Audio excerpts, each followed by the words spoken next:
Buen día, mi nombre es Carlos Andrés Penagos Torres, estudiante actual de Ingeniería Agroforestal. En esta oportunidad nos piden como actividad para la resolución del trabajo colaborativo escoger un cultivo de importancia agrícola forestal a nivel nacional. Yo decidí escoger los cultivos de plátano y banano, ya que tienen patógenos similares. Entonces dice que tengo que realizar un material de consulta, en este caso unas fichas descriptivas de agentes benéficos y agentes dañinos para los cultivos que elegí. Eh, entonces, esta es la descripción, primer cuadro sobre la descripción de diferentes organismos benéficos para los cultivos de plátano y el banano. Como primera medida encontramos la tijereta, nombre científico Forticula spp, a la cual se le conoce o se le distingue por las protuberancias que se encuentran al final de su abdomen, las cuales sirven para sostener a sus presas. El siguiente es un hemíptero, como nombre científico tiene Apimerus sp. Es un tipo de chinche que se conoce por su alto grado de comensalidad de patógenos nocivos para los correspondientes cultivos. En la siguiente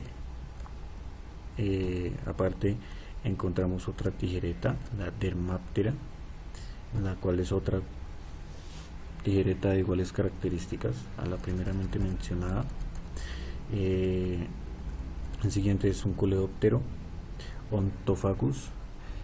Esta especie de coleóptero es utilizado para el control también de diferentes organismos que son nocivos para estos cultivos.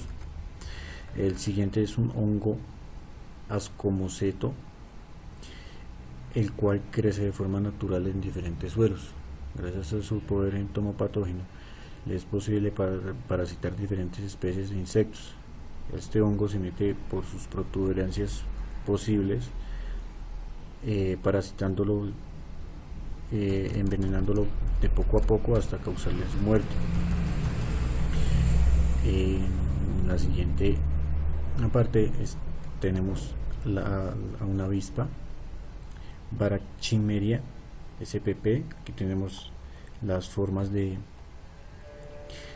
parasitar sus hospedantes. Estas son utilizadas como control biológico de diferentes organismos. El siguiente es un nematodo entomopatógeno. Este tipo de entomopatógenos es uno de los más utilizados por sus características parasitivas y su muerte rápida. El siguiente es un hongo, Paecilomyces. Esta clase de hongos controla fitonematodos, parasita huevos adultos y quistes nematódicos. El siguiente es un hongo complementario para la absorción de nutrientes, o una micorriza. Estas micorrizas se utilizan generalmente con el fin de que ayuden a la planta a absorber nutrientes que sus raíces no alcanzan a absorber. Entonces se considera como una de las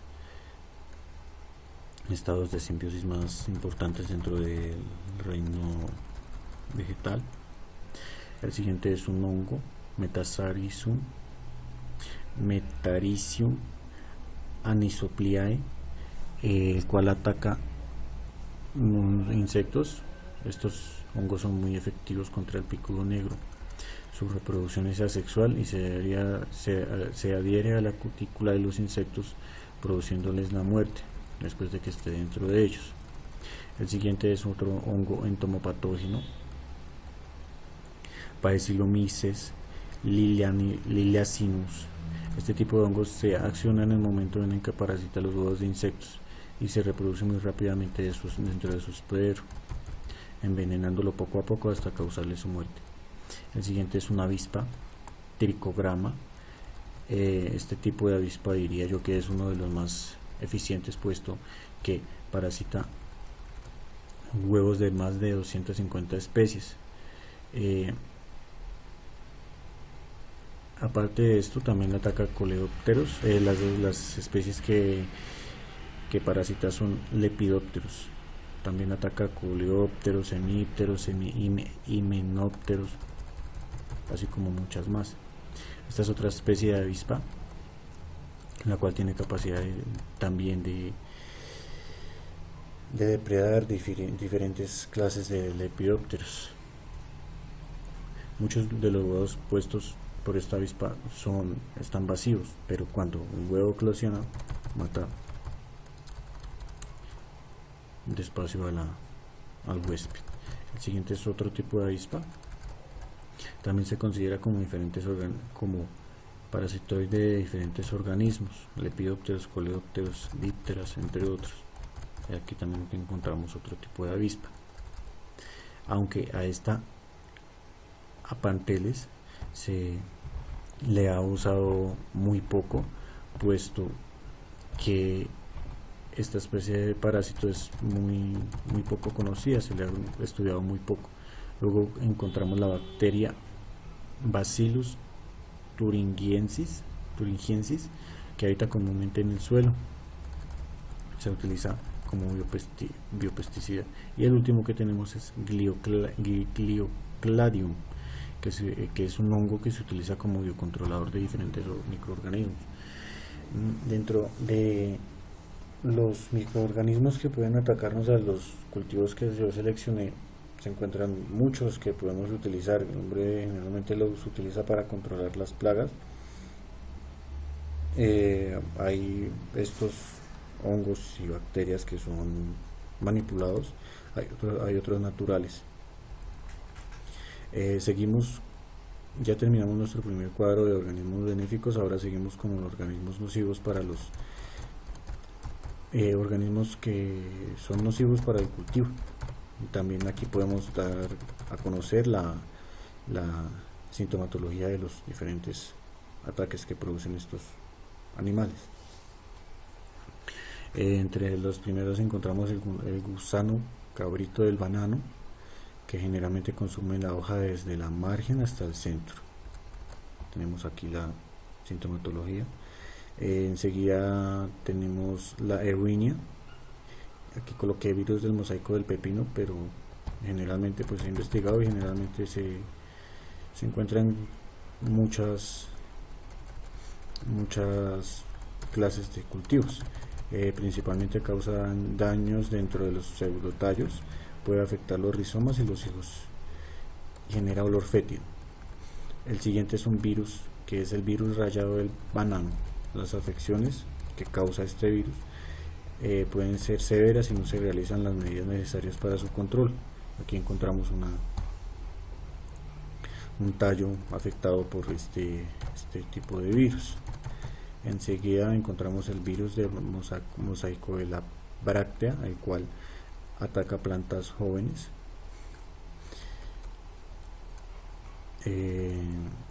Se encuentran lesiones en forma de tiras o de uso de color café o rojizo.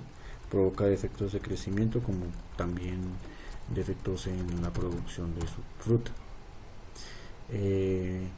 Enseguida sigue el virus del cogollo racemoso del banano. Es la enfermedad más importante del banano, pues sus producciones son gravemente disminuidas, aunque pues diría yo que hay muchas enfermedades graves para este cultivo. Por ejemplo, que es la marchites bacteriana o moco. Aquí podemos ver cómo dentro de sus frutas se encuentra la pudrición.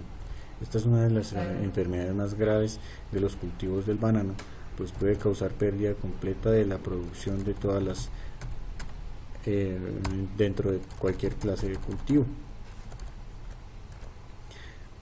Luego sigue la cochinilla, la cual ocasiona daños directos a la planta, pues succiona su salvia, causando manchas en diferentes partes de las plantas involucradas.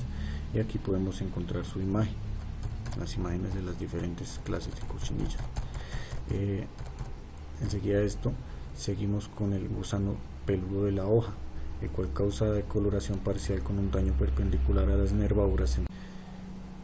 Aquí podemos encontrar el gusano peludo de la hoja, que causa decoloración parcial con un daño perpendicular a las nervaduras centrales, en donde resulta perforando la hoja. Sigue el cabrito negro. Este tipo de gusano se alimenta de plantas musáceas, banano, plátano, heliconias. Generalmente se ubica en las hojas más jóvenes. Aquí encontramos el gusano canasta. Él tiene la particularidad de que anda con su casa para donde vaya. Entonces, en los momentos en que se sube por la vegetación, da inicio al raspado de la epidermis del follaje. Entonces ahí es donde va a causar diferentes daños en las hojas, facilitando la susceptibilidad de la planta a cualquier ataque de cualquier otro animal o de cualquier otro nematodo.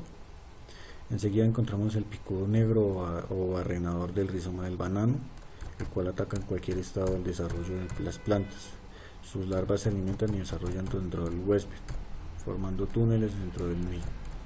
Esta diría yo que es una de las más complicadas o difíciles para poder controlarla, porque pues su modo de actuar es muy agresivo.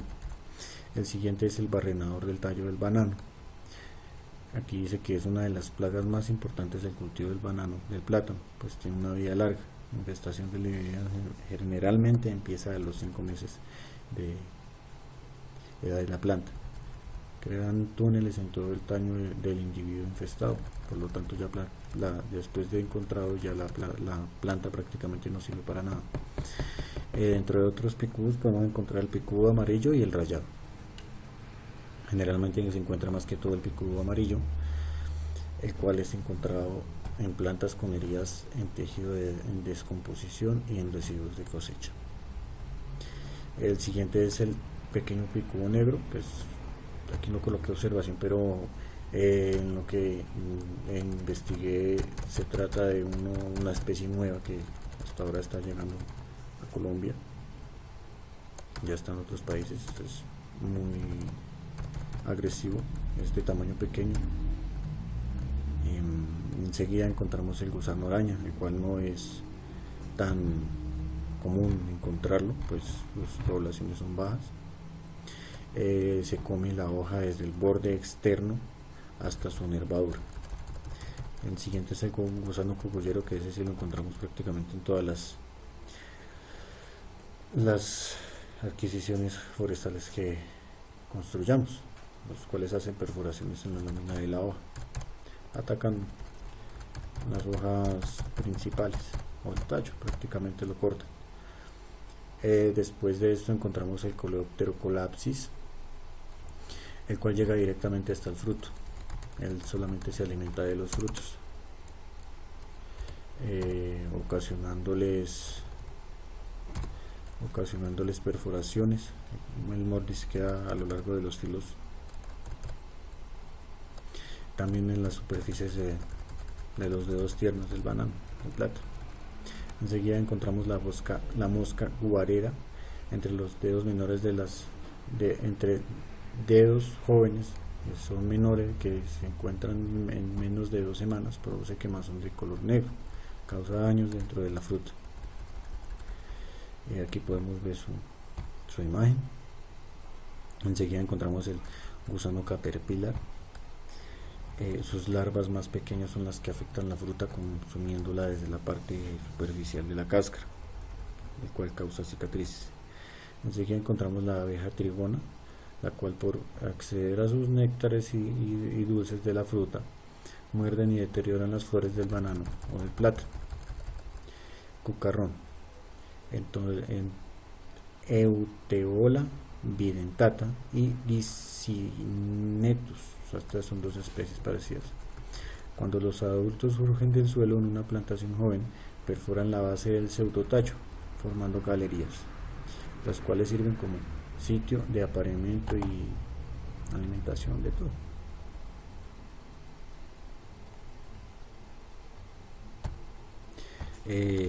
Listo, entonces este es el final de nuestro segundo cuadro de diferentes nematodos nocivos para nuestro cultivo, así como de sus diferentes modos de actuar dentro de los individuos afectados. Enseguida nos pide una tabla sobre los daños causados por agentes climáticos. Yo elegí unos que me parecieron interesantes dentro de todo el mundo, pues en Colombia no es en el único lugar en donde se están viendo este tipo de afectaciones climáticas. Por ejemplo, en Indonesia, de hecho que lo vi hace poco, hubo un aguacero torrencial en donde cayeron 5 horas seguidas de agua, en donde estas 5 horas llovió 6 meses de lo presupuestado, que en estas 5 horas cayó el total de agua de 5 meses, de 6 meses,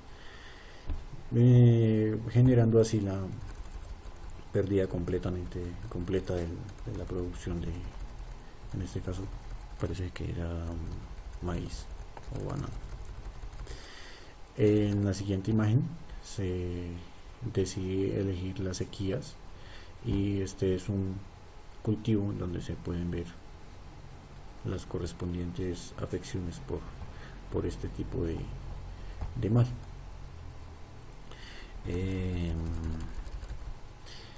Esta las observaciones.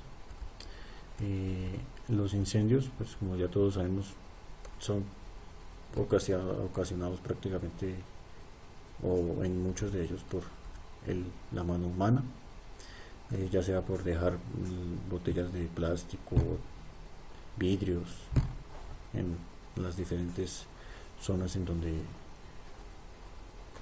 por donde pasa. Aquí podemos ver una plantación de caña azucarera completamente devastada por un incendio forestal. Como último decidí elegir los ventarrones. Entonces aquí podemos evidenciar que prácticamente dañó la producción completa del cultivo del cultivo que deterioró. Entonces este es el cuadro y las afectaciones climáticas que yo elegí. Sigue con las conclusiones, las recomendaciones y por último las referencias. Entonces espero que este trabajo esté desarrollado de manera adecuada. Muchas gracias por su tiempo.